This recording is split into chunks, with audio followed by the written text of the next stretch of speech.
Parte 11. O presidente do Senado, aliado de Lula. Outro caso de corrupção. José Renan Vasconcelos Calheiros teve vida modesta até virar político. Filho de pequeno produtor rural, cresceu em Murici, em Alagoas, cidade pobre do Nordeste. Vendeu sandálias feitas com pneus velhos para dispor de algum dinheiro. Quando entrou para a política em 78, tinha um Fusca, mais nada.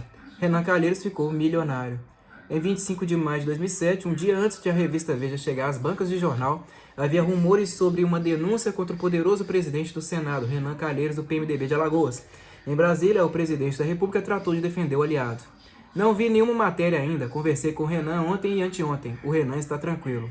Lula acrescentou para não deixar dúvidas sobre a sua posição. Essas coisas têm de ter um processo, uma investigação, a chance daqueles que são acusados prestarem suas explicações. A reportagem descreveu que Renan Calheiros usou os serviços de um funcionário da empreiteira Mendes Júnior, uma das maiores do país, para dar dinheiro vivo à mãe da filha que ele teve fora do casamento.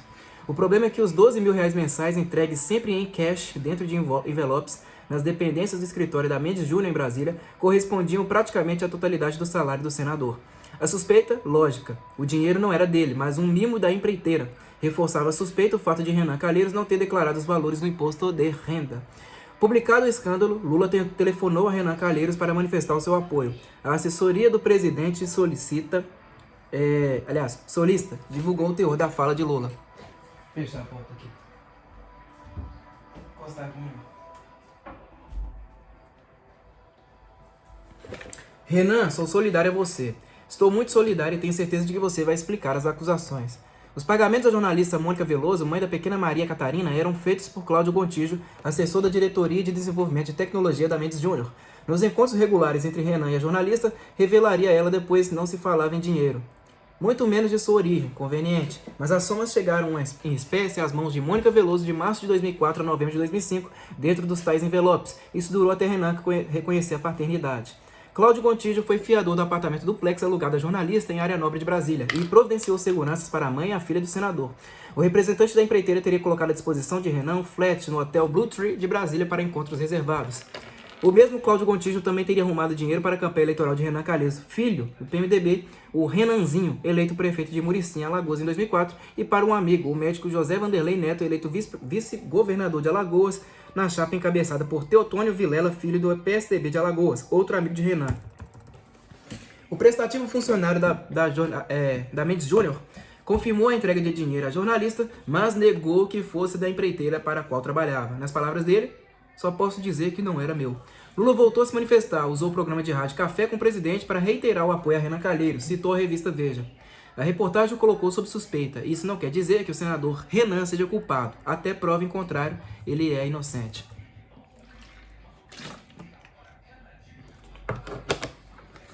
Em discurso no Senado, Renan pediu desculpas à mulher, Maria Verônica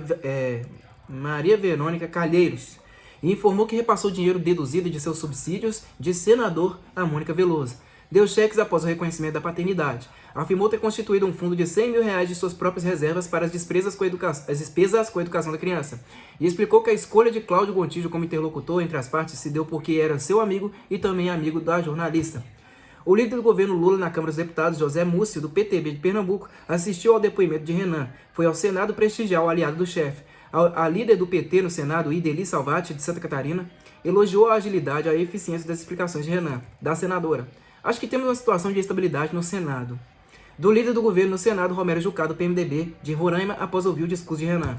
Na minha visão, assunto encerrado. Os fatos foram explicados à exaustão. Por meio do advogado Pedro Calmon, porém, Mônica Veloso contestou. Os R$ 12 mil referentes à pensão e ao aluguel do apartamento foram entregues sempre em dinheiro vivo por Cláudio Gontijo. Mas ele não era amigo da jornalista. Tratava-se de alguém do círculo de relações de Renan Calheiros apresentado a ela para efetuar os pagamentos. Mônica Veloso desmentiu o fundo de R$ 100 mil para a educação da menina. As duas remessas de R$ 50 mil cada uma, também em dinheiro vivo, foram entregues em sacolas pretas de nylon no escritório do advogado senador Eduardo Ferrão, em Brasília. Quem as recebeu foi Pedro Calmon, advogado de Mônica Veloso. O dinheiro serviu para pagar os R$ 9 mil mensais que Renan Calheiros concordou em dar por fora à jornalista em 2006, após o reconhecimento da paternidade, além dos R$ 3 mil oficiais da pensão alimentícia essa estipulada a partir de dezembro de 2005 em valor compatível à renda líquida do senador. Renan não havia cumprido o combinado e acabou quitando os atrasados com o dinheiro vivo acomodado nas sacolas pretas de nylon. Baixada a poeira, a líder do PT no Senado voltou a se manifestar. Disse que se os documentos apresentados por Renan não se mostrassem suficientes, ele poderia apresentar novas provas e dar novas explicações. De Ideli Salvati. A bancada se reuniu e tivemos o entendimento de que o senador Renan Calheiros merece de todos nós uma presunção de inocência. O problema é que Renan não dispunha de comprovantes atestando que os pagamentos feitos a Mônica Veloso tinham origem em recursos próprios. Isso no período anterior ao reconhecimento da paternidade. Não havia provas de que a fonte do dinheiro era lícita e não os presentes da Mendes Júnior repassados por Cláudio Gontijo. O senador tampouco explicou a denúncia de que o funcionário da empreiteira deixara à sua disposição o flat no Blue Tree. Agora o grave. Obras da Mendes Júnior no valor de R$46 milhões no Porto de Maceió receberam emendas de Renan Calheiros na LDO, a Lei de Diretrizes Orçamentárias, no mesmo período em que Cláudio Gontijo efetuava os repasses mensais à Mônica. Renan solicitou 3 vezes aumentos para as metas anuais da construção do cais da capital de Alagoas. Numa emenda apresentada em 2005, solicitou acréscimos de 50% equivalentes a R$8 milhões. No total, as emendas do presidente do Senado alcançaram 3,2 milhões. Por meio da assessoria, Renan informou não se lembrar de todas as emendas encaminhadas à LDO. Não fez qualquer outro comentário. O senador Cibá Machado, do PT do Acre, presidente do Conselho de Ética do Senado, concedeu entrevista em 30 de maio de 2007. Um processo seria aberto para investigar Renan Calheiros. Indagado sobre a perda de autoridade do presidente do Senado, Cibá Machado respondeu: "Acho que não. A casa inteira o respeita muito. Não tem nada confirmado, então não pode haver pré-julgamento." A fim de justificar condições para pagar Mônica Veloso, Renan informou o ganho de R$1,9 milhão em 4 anos, principalmente com a venda de gado. Isso explicaria depósitos regulares em suas contas bancárias em valores de R$10 mil a R$50 mil e daria consistências às despesas com aluguel adiantado de 1 ano do apartamento da jornalista em Brasília, um acerto de R$43.200 feito por Cláudio Gontijo. O problema indica efetivamente que boa parte do dinheiro em suas mãos era oriunda de transações agropecuárias.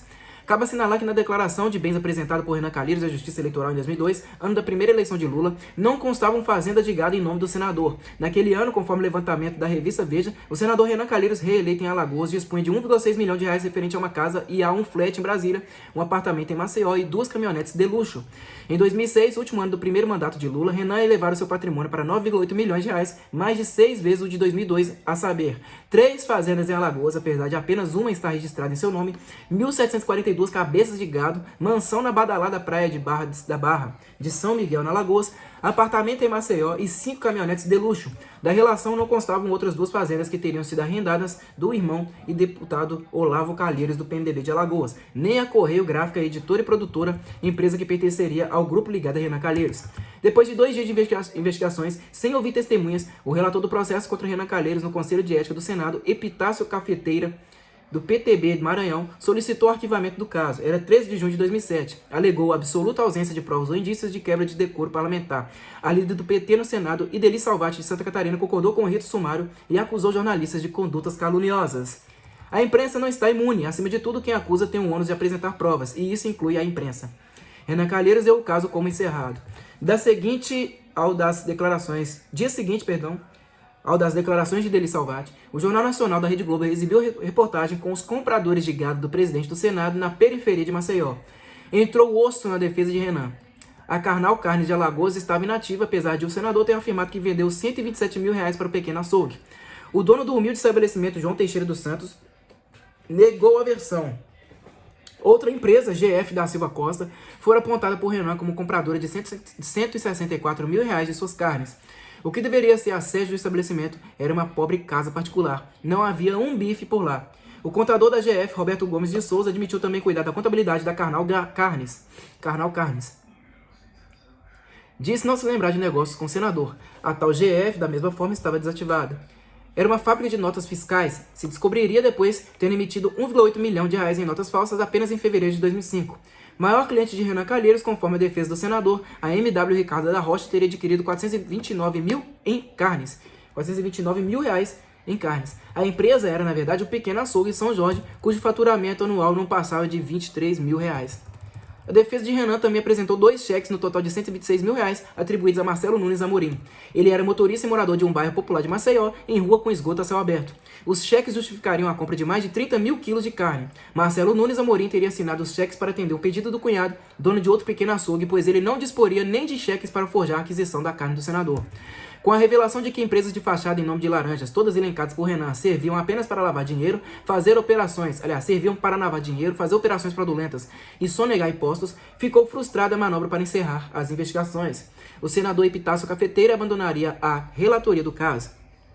Mesmo assim, o líder do governo Lula no Senado, Romero Jucá, defendeu uma limitação às apurações. Queria apenas a identificação da procedência dos documentos apresentados por Renan, sem diligências a Alagoas nem convocações para depoimentos de supostos compradores de carne. Bancou a versão de Renan, de Romero Jucá.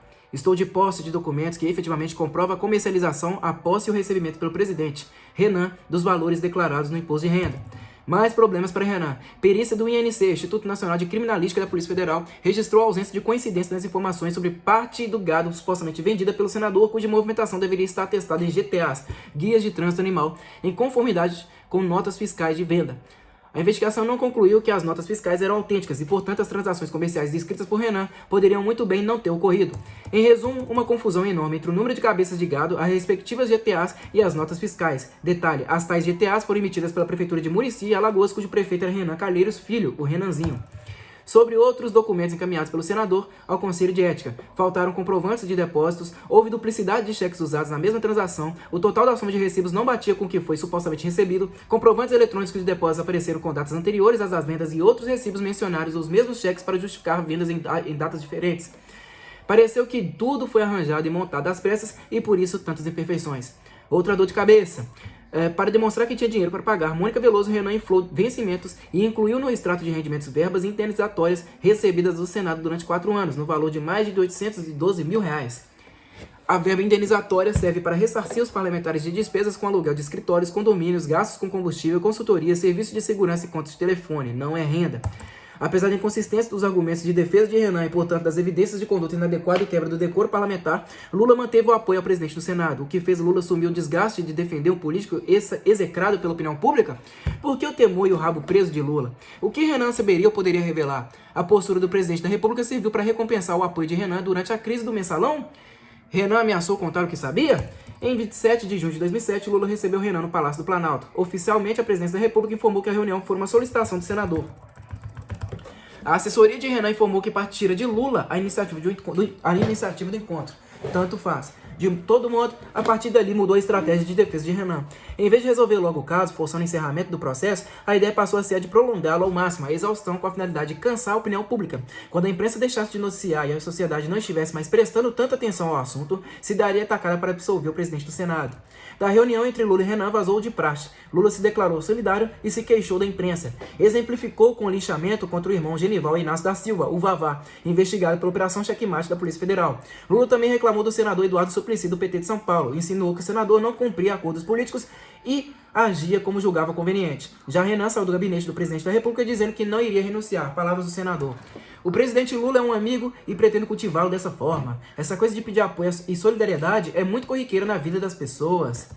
Em seguida, Lula reuniu-se com o líder do PT, a líder do PT no Senado, Ideli Salvati de Santa Catarina, e com o importante articulador do partido da Casa, senador Tião Viana, do PT do Acre. Conversaram sobre o papel que o senador Luiza Mercadante, do PT de São Paulo, poderia desempenhar para ajudar a debelar a crise. Mercadante era homem da absoluta confiança do presidente da República.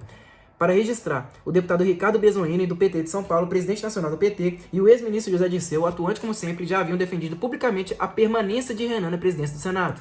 No mesmo dia da reunião entre Lula e Renan, veio à tona a gravação de conversa telefônica entre Mônica Veloso e Cláudio Gontijo, o da Mendes Júnior.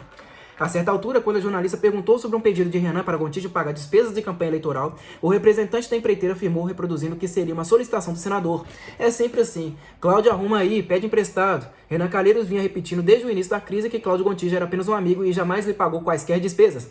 Dia seguinte ao da nomeação do Procurador-Geral da República, Antônio Fernando de Souza, para mais um mandato. Em solenidade no Palácio do Planalto, Lula, Renan e a imprensa que registrou as palavras do presidente da República, Lula defendeu o presidente do Senado. Uma coisa me inquieta como cidadão, me inquieta no comportamento da Polícia Federal e no comportamento do Ministério Público.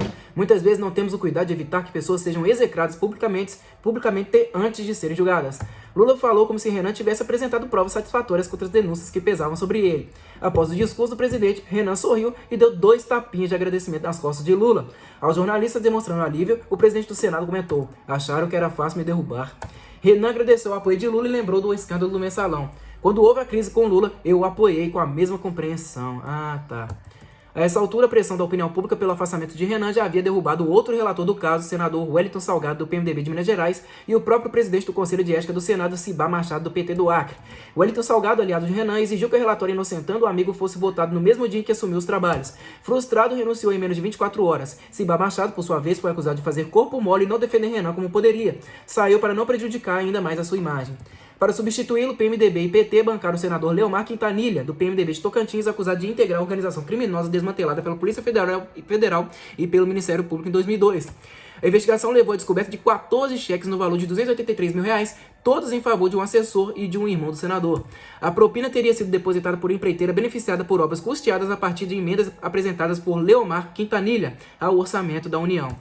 A denúncia implicou o senador em fraudes em 4 licitações, superfaturamento de obras e pagamento por obras não executadas. Da mesma forma que Renan, Leomar Quintanilha elevou o patrimônio comercializando gado durante o governo Lula. No período da administração do PT, o patrimônio declarado por Leomar Quintanilha à Receita Federal passou de R$1 milhão para 1,9 milhão. Líder do governo no Senado, Romero Jucá, apressou-se em defender a legitimidade da indicação de Quintanilha, seu colega de partido. Não existe nenhum impedimento legal contra o senador Quintanilha, nada que o impeça de presidir o Conselho de Ética. Afinado com Romero Jucá, Quintanilha devolveu o processo contra Renan à mesa diretora do Senado e na prática pôs o caso na estaca zero.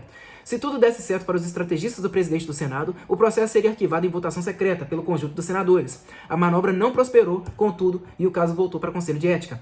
Nova denúncia contra a família Calheiros. Em 2003, o irmão do senador, o deputado Olavo Calheiros, do PMDB de Alagoas, abriu a Cone Indústria e Comércio de Sucos e Refrigerantes em Murici, na Alagoas. A fábrica, conforme o levantamento da revista Veja, valia menos de R$10 milhões, mas foi vendida à Skin Cariol, segunda maior cervejaria do país, por R$27 milhões. Para construir a fábrica, Olavo Calheiros ganhou de graça terreno de 45 mil metros quadrados da prefeitura, que estava nas mãos de outro irmão dele, o prefeito Remy Calheiros.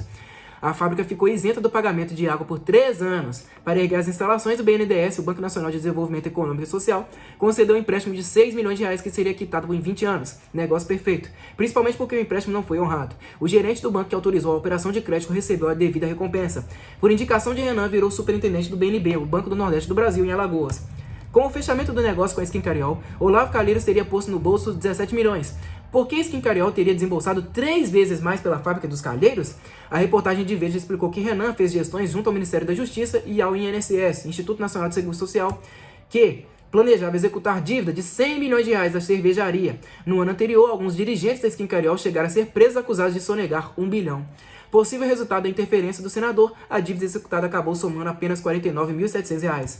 Solícito, Renan Calheiros também visitou a Receita Federal, que deveria aplicar multa milionária à Skin Cariol e cobrar dinheiro sonegado. Possível resultado da interferência do senador, a dívida foi pulverizada pelas fábricas das cervejarias espalhadas pelo país, o que complicaria e retardaria quaisquer cobranças. Para constar, 11 certidões da Cone Indústria e Comércio de Sucos e Refrigerantes desapareceram da Junta Comercial de Alagoas. Os documentos faziam referências a alterações de contrato e decisões da diretoria. Renan voltou a se encontrar com Lula, disse que não deixaria o cargo de presidente do Senado. Lula baixou a cabeça. Em 11 de julho de 2007, ambos almoçaram juntos em companhia das mulheres, Marias e Verônica, durante a recepção à governadora-geral do Canadá, Michaëlle Jean. Na ocasião, Lula sugeriu que Renan tirasse férias com a família. Fortalecido por mais um gesto de apoio do presidente da República, Renan usou o cargo de presidente do Senado para retardar a investigação do Conselho de Ética. Adiou 4 dias até a véspera do recesso parlamentar o envio de documentos apresentados por sua defesa para a perícia da Polícia Federal. Os documentos seriam a comprovação de que Renan obteve ganhos de R$1,9 milhão com a venda de gado, e assim disporia de dinheiro para dar a Mônica Veloso. Engraçado o senador protelar a entrega das provas que o absolveriam. O governo assentiu, de Romero Jucá, líder de Lula no Senado. O governo está acompanhando tudo com preocupação solidária a Renan e torcendo para que tudo seja resolvido dentro da trilha da normalidade. Do presidente do PT, deputado Ricardo Bezoini, de São Paulo, ao dizer que Renan merecia o apreço do partido por ter sido sempre aliado de Lula. Não aceitamos linchamento público nem constrangimento para forçar o presidente do Senado a se licenciar da função ou a renunciar. Depois de várias manobras protelatórias, a Polícia Federal recebeu o ofício do ministro da Justiça, Tarso Genro, do PT do Rio Grande do Sul, com autorização para analisar os documentos. Só que a papelada não chegou a ser enviada, só autorização, pareceu piada. A Polícia Federal teve de requisitá-la formalmente. Durante todo o período de perícia, aliás, a defesa de Renan tratou de encaminhar mais relatórios, retardando e confundindo o trabalho dos agentes federais. A Secretaria da Fazenda de Alagoas atrasou remessa de notas fiscais e comprovantes de supostas transações com gado.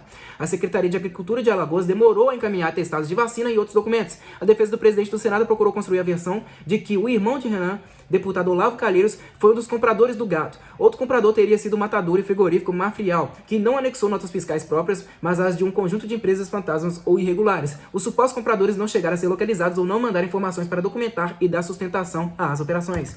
Em 1º de agosto de 2007, a sede do Mafrial, em Satuba, foi assaltada. A quadrilha de 6 homens armados levou dinheiro, cheques e documentos. Funcionários testemunharam que os assaltantes perguntaram sobre os documentos do Renan.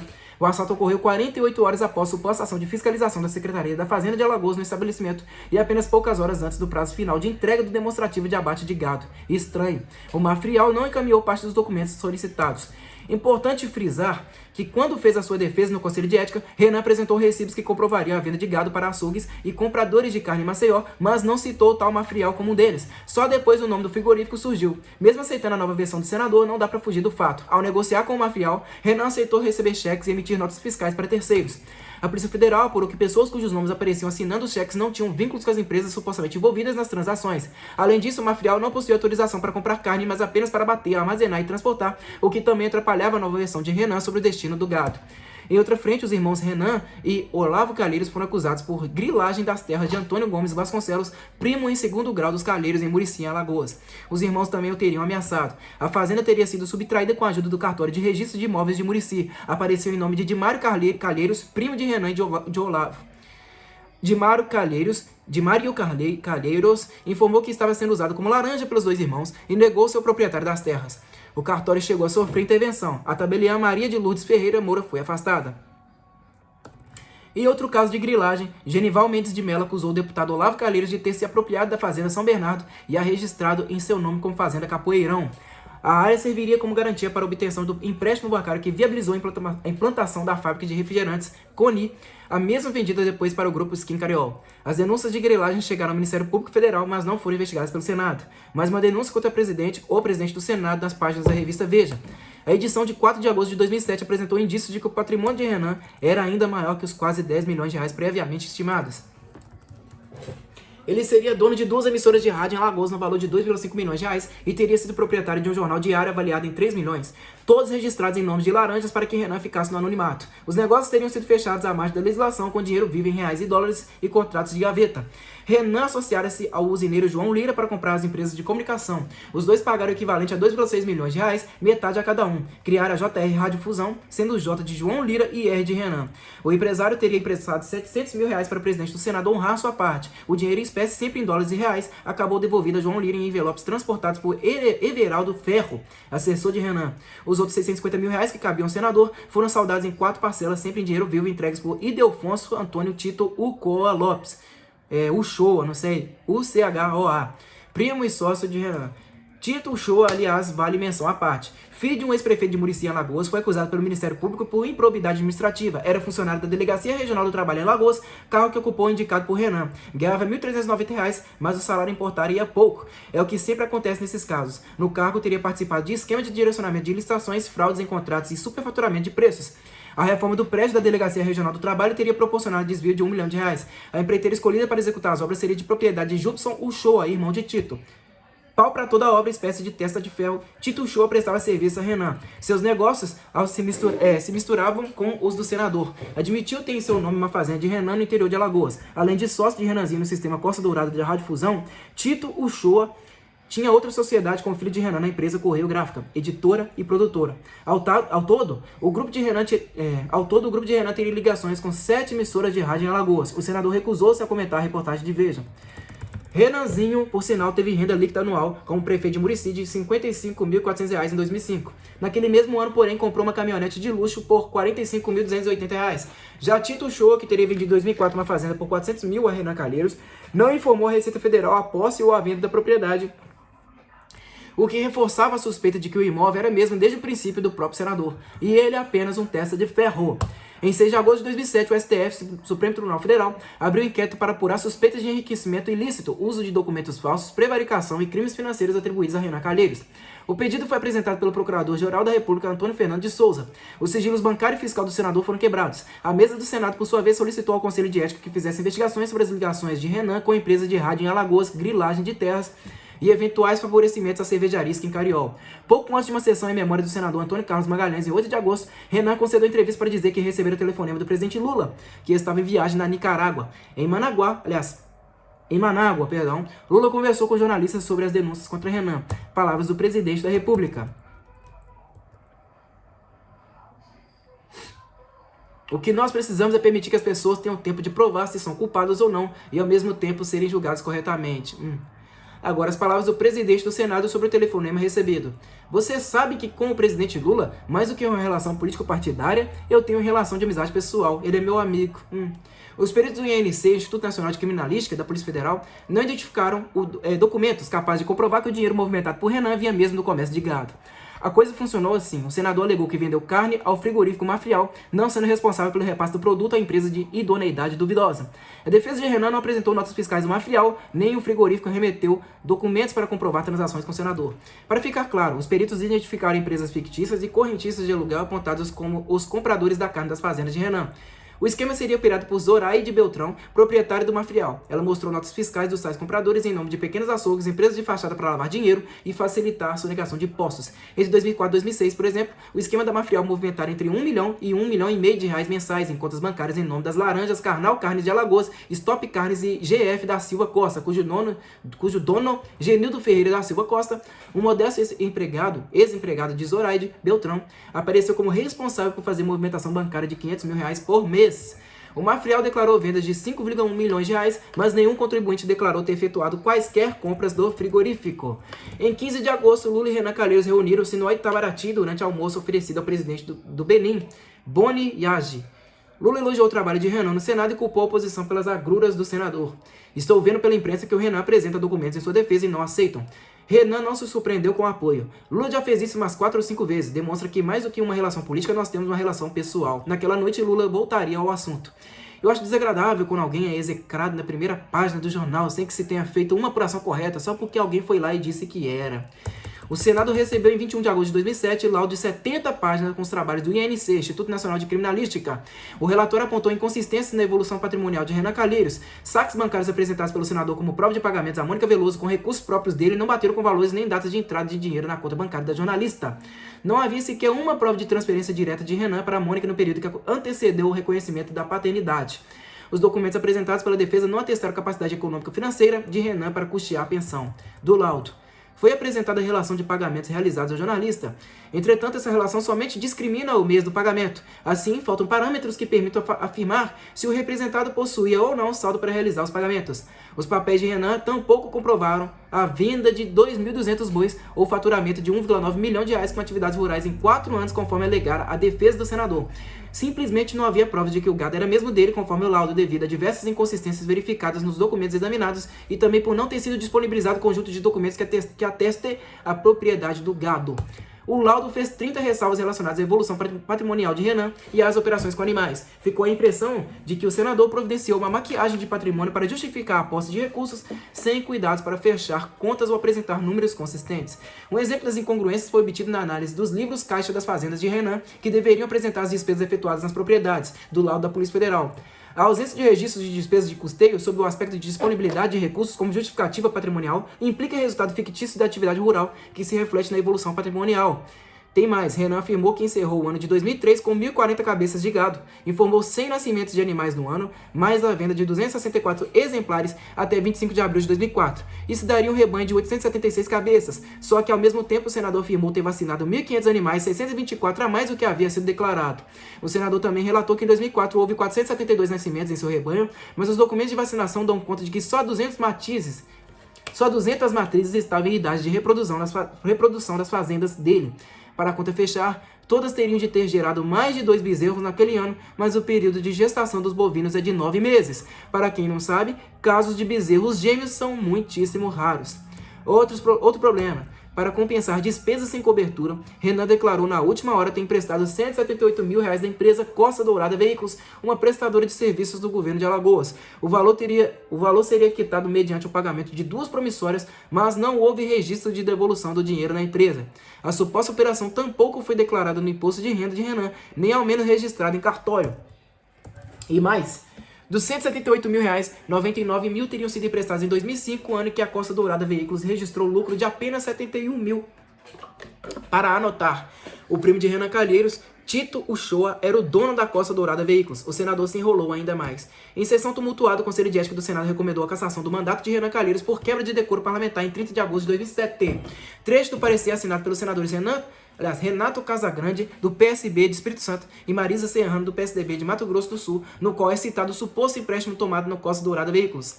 O que se extrai dos autos é a dissimulação, a negação da verdade. À medida que as investigações avançavam e novos fatos surgiam, diferentes versões eram apresentadas por meio de documentos que não comprovavam a versão apresentada pelo representado. O exemplo do empréstimo é bastante elucidativo. Como se não bastasse mais uma denúncia contra Renan, o advogado Bruno de Miranda Lins, ex-marido de uma assessora do presidente do Senado, acusou o pai dela, o empresário Luiz Carlos Garcia Coelho, de operar esquema de arrecadação de dinheiro ilegal em benefício de Renan, em ministério sob comando do PMDB. Renan teria recebido sacolas de dinheiro. O advogado Bruno de Miranda Lins relatou à revista Época que ele próprio transportou dinheiro de propina pelo menos em 6 ocasiões. Fez 2 saques no BMG, um de 1,5 milhão de reais e outro de 500 mil. Carregava o dinheiro em sacolas. Em depoimento prestado à Polícia Civil de Brasília, Bruno de Miranda Lins afirmou que o INSS, Instituto Nacional de Seguro Social, privilegiou o BMG na concessão de créditos consignados. Eu vou parar por aqui, pessoal. Página 624 do livro, tá? Bem no início da página 624. E aí, vou tentar chegar aqui até... Vamos ver. Até a página 637, parte 12. Sobre a conveniência da segurança nacional, Lula não revelou gastos com cartão corporativo. Muito obrigado a todos vocês que me acompanharam até aqui e até o próximo. Falou!